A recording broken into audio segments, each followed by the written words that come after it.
क्या होता है जब इंसान को पता चले कि अगले दिन उसकी मृत्यु होगी।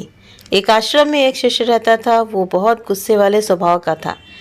वो उसके बाकी साथी थे उनसे झगड़ा करता था। जब उसको गुस्सा आता था तो वो अनाप शनाप बोलता चला जाता था और लगभग उस आश्रम में जितने लोग थे उन सब से अपना रिश्ता खराब कर चुका था। एक दिन जब उसे महसूस हुआ कि कोई भी उससे बात करना पसंद नहीं करता है, वो अपने सारे रिश्ते खराब कर चुका है, कोई उससे बात करना तो दूर उसका चेहरा देखना पसंद नहीं करता, तो वो अपने गुरु के पास गया और अपने गुरु से कहा कि गुरु जी, कोई भी मेरा चेहरा देखना पसंद नहीं करता है, मेरा व्यवहार मेरे खिलाफ हो गया है।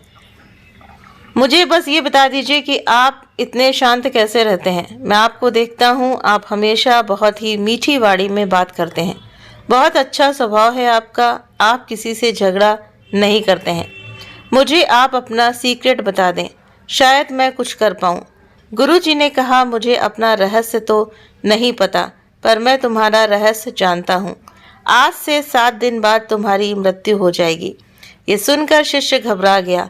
उस आश्रम में कोई और यह बात कहता तो उसे यकीन नहीं होता, लेकिन उसके गुरुजी जो जाने माने विद्वान थे, उन्होंने ये कह दिया तो उसे लगा कि वास्तव में ये तो सब जानते हैं। वो निराश हो गया।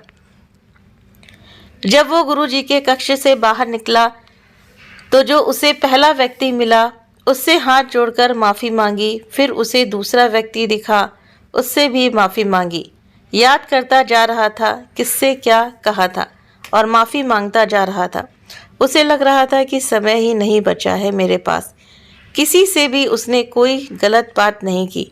उसे गुस्सा भी आ रहा था तो भी उसने किसी से कुछ भी नहीं कहा और 7 दिनों के अंदर उसने सारे लोगों से माफ़ी मांग ली।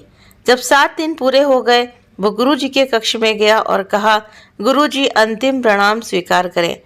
आपने भविष्यवाणी कर दी, आपने बता दिया कि 7 दिन के बाद मृत्यु होने वाली है और आज मृत्यु का दिन है।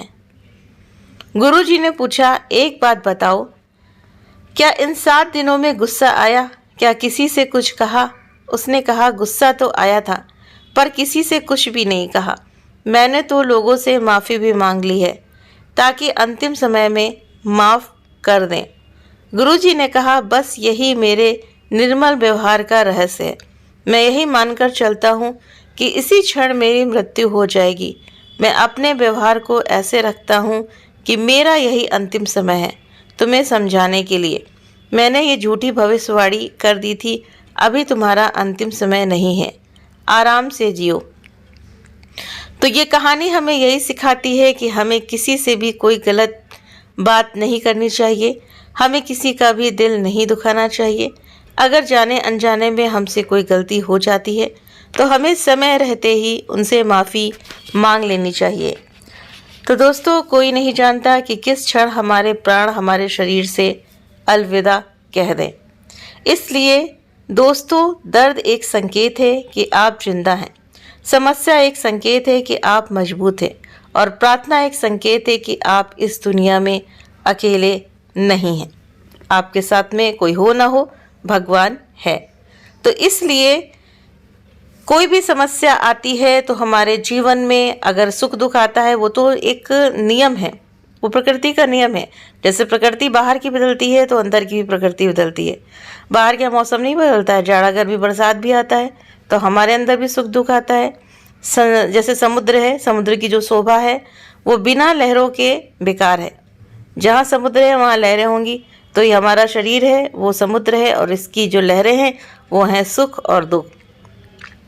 तो इसीलिए अगर हम अपनी मृत्यु को, एक भगवान और दूसरा अपनी मृत्यु, अगर इसको हम याद रखते हैं तो हमसे कोई गलत कर्म होगा ही नहीं और दोनों ही अटल सत्य है।